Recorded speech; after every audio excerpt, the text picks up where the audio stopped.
শিক্ষার্থী, আজকের অনলাইন ক্লাসে স্বাগতম জানাচ্ছি। আমি তরুণ পাল, সহকারী শিক্ষক ভৌত বিজ্ঞান, 22 শ্রাবণ মাধ্যমিক বিদ্যালয় কেশবপুর যশোর। আজকের অনলাইন ক্লাসে আমরা যে জিনিসটা নিয়ে আলোচনা করব, নবম ও দশম শ্রেণীর পদার্থবিজ্ঞান বইয়ের একাদশ অধ্যায়ের চলক তড়িৎ এর একটি বর্তনী নিয়ে। বর্তনীটা আমরা বোর্ডে আঁকিয়েছি, হোয়াইটবোর্ডে আঁকিয়েছি। আঁকানোর পরে আমরা দেখছি যে ওখান থেকে একটা সৃজনশীল, সেই সৃজনশীলের গ আর ঘ অংশে, অর্থাৎ এটা গ দাগে বলা হচ্ছে উক্ত বর্তনীটির উদ্দীপকের বর্তনীটি তুল্যরোধ নির্ণয় করতে হবে। আর ঘ দাগে কোনটির ক্ষমতা বেশি, বর্তনীর মধ্যে কোনটির ক্ষমতা বেশি সেটা গাণিতিকভাবে বিশ্লেষণ করতে হবে। কোনটির ক্ষমতা বেশি গাণিতিকভাবে বিশ্লেষণ করতে, অর্থাৎ পৃথক পৃথকভাবে R1, R3 আর R5 এই তিনটা রোধের মধ্যে কোনটির ক্ষমতা বেশি। তাহলে আসছে আমরা প্রথমে গ দাগে। তাহলে গ দাগ করতে গেলে আগে আমাদেরকে জানতে হবে এই চলক তড়িতের বর্তনী সম্পর্কে, এবং এখানে দুইটা জিনিস, সিরিজ বর্তনী আর প্যারালাল বর্তনী। অর্থাৎ সিরিজ অর্থাৎ শ্রেণী বর্তনী এবং সমান্তরাল, এই সমান্তরাল রোধ বা সমান্তরাল বর্তনীর তুল্য রোধ বা শ্রেণী সংযোগে যখন সংযোগ থাকে সেটা কিভাবে আমাদের বুঝতে হয়। শ্রেণী বর্তনীর মধ্যে দিয়ে সাধারণত মোট কারেন্টটাই কি প্রবাহিত হতে থাকে, আর সমান্তরাল বর্তনীর বিপরীত প্রান্তগুলো একসাথে যুক্ত আছে কিনা সেটাও আমাদেরকে খেয়াল রাখতে হয়। তাহলে আমরা এই বর্তনী তুল্য রোধ নির্ণয় করতে গেলে দেখতেছি যে এখান থেকে এই যে R1 এবং R2 এর শ্রেণীতে সংযুক্ত আছে, কিন্তু এখানে R3, R4 আর R5 সমান্তরালভাবে সংযুক্ত আছে। কারণ সমান্তরালভাবে পুরোপুরি সংযুক্ত নেই, কারণ R3 আর R4 আবার আছে কি শ্রেণীতে। কারণ এদের বিপরীত প্রান্তগুলো নির্দিষ্ট বিন্দুতে দেই, এই R3 আর R4 কে আমরা আগে প্রথমে কি করতে হবে, সমান্তরালে করতে হবে। আর এই R1 আর R2 কে কত করা যায় কি শ্রেণীতে। আমরা এই যে R3 আর R4 কে আগে সমান্তরালভাবে শ্রেণীতে সংযুক্ত করে দূরত্ব বের করে নেব, নেওয়ার পর তার সঙ্গে এই যে R5 টাকে সমান্তরাল। তারপর আসি এখান থেকে RS আমরা করতে পারি R3 R4। তার আগে আমরা কি করতে পারি, এখানে বর্তনীর মানগুলো একটু লিখে নেব। এখানে R1 10 ohm, R2 10 ohm, R3 R4 সবগুলো 10 ওহম, আর 5 এর মান বাইরে সেন্স।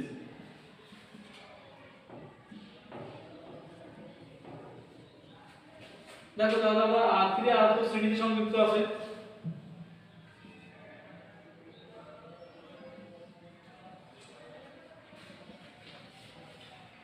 অবশ্যই আমরা একক ইউজ করব, কারণ প্রত্যেকটা একক হচ্ছে ওহম।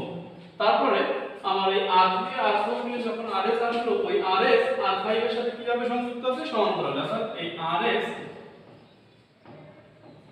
ও R5 সমান্তরালে সংযুক্ত বর্তনীতে।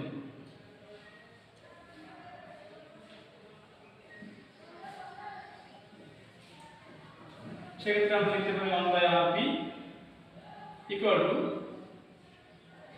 1/RS plus 1/R5। এরপরে আমরা দেখো তাহলে 1/20 1/20 লসাগু আসে 20। তাহলে এখান থেকে লসাগু যদি আসে 1 plus 1 2/20, এটা হচ্ছে 1/RP মান। আমরা যখনই RP বের করব তখন এটা কি হবে, বিপরীত করব, 20/2, তার মানে 10 ওহম। আমাদের কাজ এখনো শেষ হয়নি, অর্থাৎ এই তিনটা মিলে মান আসছে কি, তিনটা মিলে মান আসছে আমাদের 10 ওহম। এখনো দুইটা আছে R1 আর R2। তাহলে আমরা তিনটা মিলে যখন একটা পাচ্ছি, তখন চিত্রটা এরকম চলে আসছে অনেকটা। এটা 10 ছিল, এটা 10 ছিল, আর এটা মিলে কি 10 আসছে। অর্থাৎ তখন বর্তনীটা আমাদের এরকম ধরনের আসছে জিনিসটা। তাহলে আমাদের যখন এই তিনটা মিলে চলে আসছে 10, আর এখানে ছিল 10 10 আর R2, তাহলে আমরা লিখতে পারি RS prime equal to R1 plus R2 plus RP।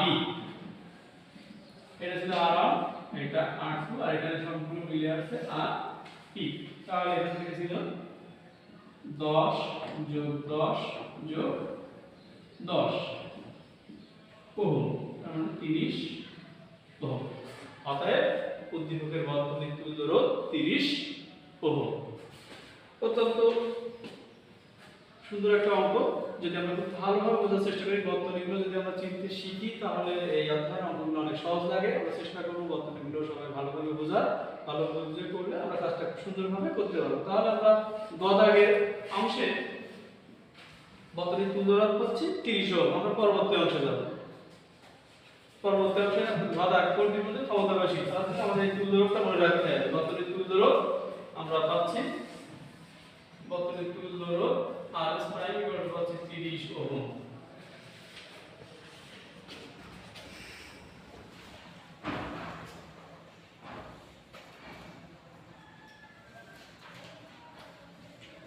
আসলে আমরা ঘ দাগে আমাদের বলছে কোনটির ক্ষমতা বেশি, অর্থাৎ পি বের করতে হবে। পি বের করার আমাদের কাছে সূত্র আছে, P = W/T, P = I square R, P = V²/R। এরকম বিভিন্ন একটা থেকে আরেকটা যাওয়া যায়। অনেক P = VI ও আছে, অনেক সূত্র আমাদের আছে। P = VI আছে, V এর জায়গায় আবার IR বসালে আর একটা একসাথে হয় I²R, এরকম অনেক সূত্রই আছে। তো আমাদের মূল উদ্দেশ্য হচ্ছে P নির্ণয় করতে হবে। আর P নির্ণয় করতে গেলে আমার সেই বর্তনীর কারেন্ট অর্থাৎ তড়িৎ প্রবাহ লাগবে।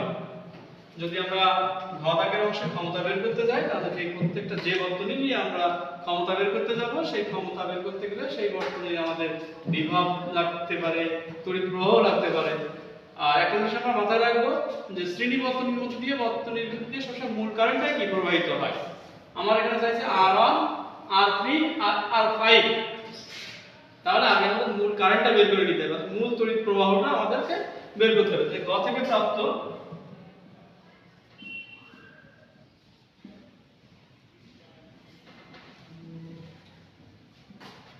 বর্তনীর তুল্য রোধ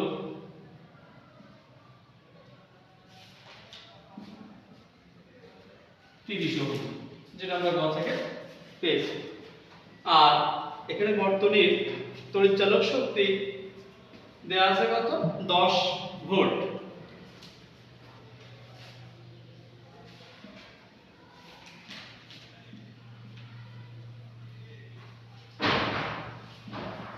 অনেক সময় ই দিয়েও প্রকাশ করা হয়।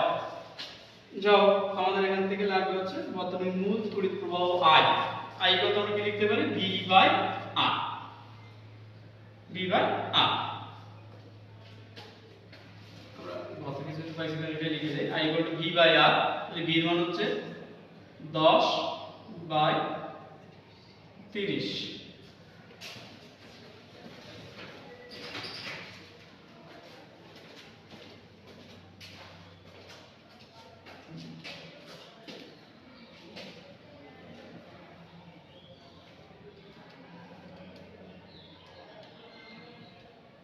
0.33। এখন অবশ্যই আমরা ইউজ করব 0.33 অ্যাম্পিয়ার। এটা হচ্ছে বর্তনীর মূল কারেন্ট। তাহলে R1 বর্তনীর মধ্যে দিয়ে আমাদের মূল কারেন্ট হবে কত, R1 বর্তনীর মধ্যে দিয়ে প্রবাহিত, R1 এর মধ্যে দিয়ে প্রবাহিত তড়িৎ প্রবাহ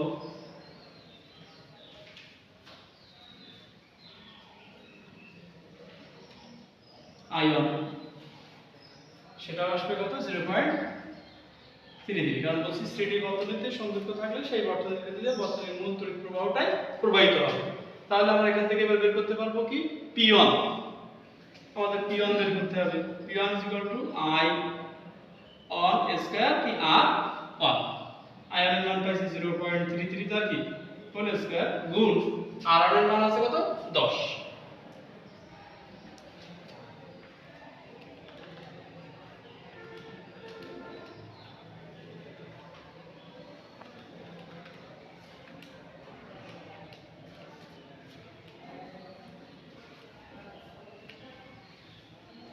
(1.08 ওয়াট) 1.08 ওয়াট, এটা P1।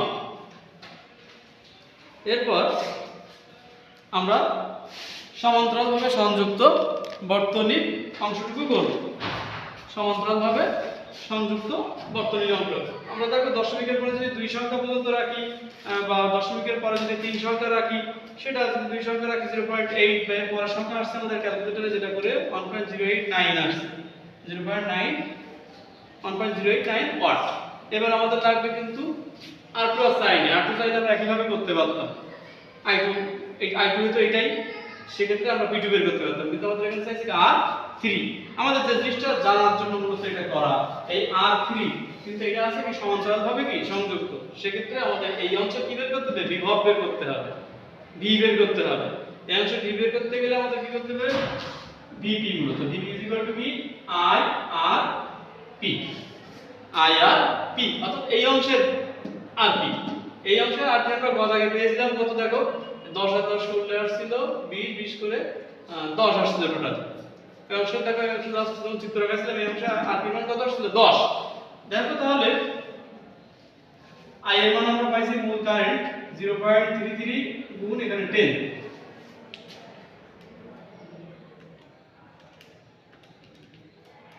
3.3 volt total rp dv বের হইছে। ঠিক আছে, এবার আমাদের বের করতে হবে কি, এর অংশে i বের করতে হবে। এই অংশের আমাদের r2 এর মধ্যে দিয়ে r3 সাই বা r4 সাই এর মধ্যে কি বের করতে হবে, i, অর্থাৎ r3 এর মধ্যে দিয়ে প্রবাহিত বা r5 এর মধ্যে দিয়ে প্রবাহিত। ঠিক আছে, তাহলে i3 বের করতে হবে। i3 বের করতে গেলে সূত্র কি, v বাই r।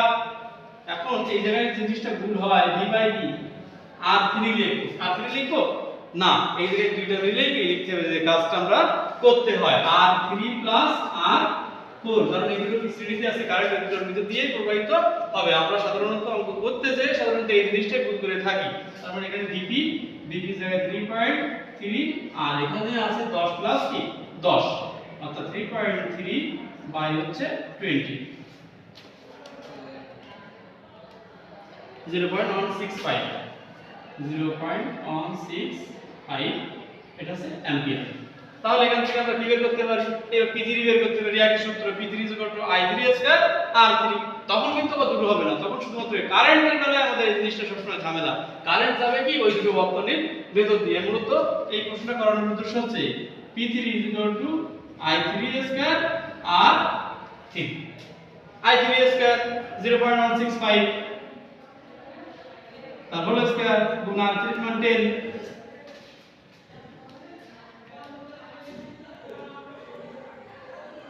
0.272 ওয়াট।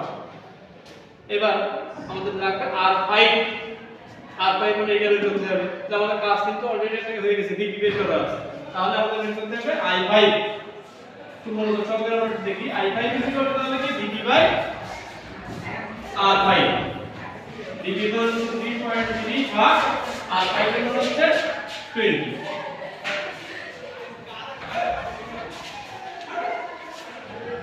3.3 তাই তো, 3.3 রাখছিলাম ভাগ 20,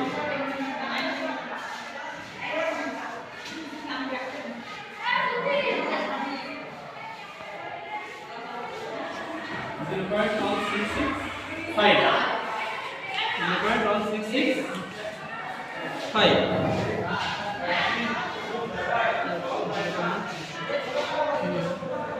আবার দেখি ভাগ করে 3.3,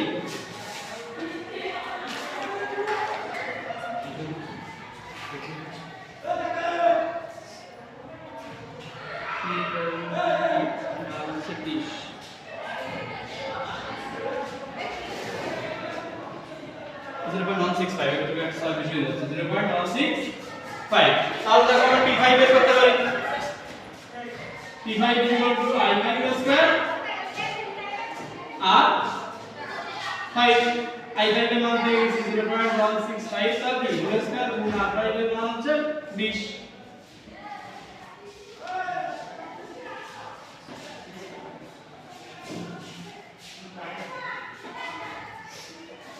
0.545।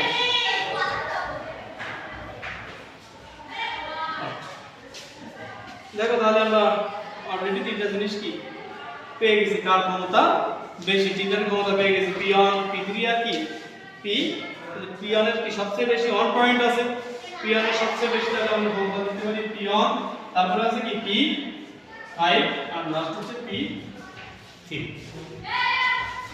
আশা করি তোমরা বুঝতে পারছো। আর যদি কোনো সমস্যা থাকে পরবর্তী ক্লাসে আমরা আলোচনা করব। ধন্যবাদ সকলকে সাথে থাকার জন্য। আর সবাইকে আবারও বলছি সাবধানতার সাথে থাকবে, যেহেতু শীতকাল আবহাওয়া চেঞ্জ, সবাইকে এখন এই সময় ঠান্ডা লাগে, আর ঠান্ডা লাগলে পড়াশোনার একটা ক্ষতি হয়, তাই শরীরকে সুস্থ রেখে আমাদের সামনের দিকে এগিয়ে যেতে হবে। ধন্যবাদ সকলকে।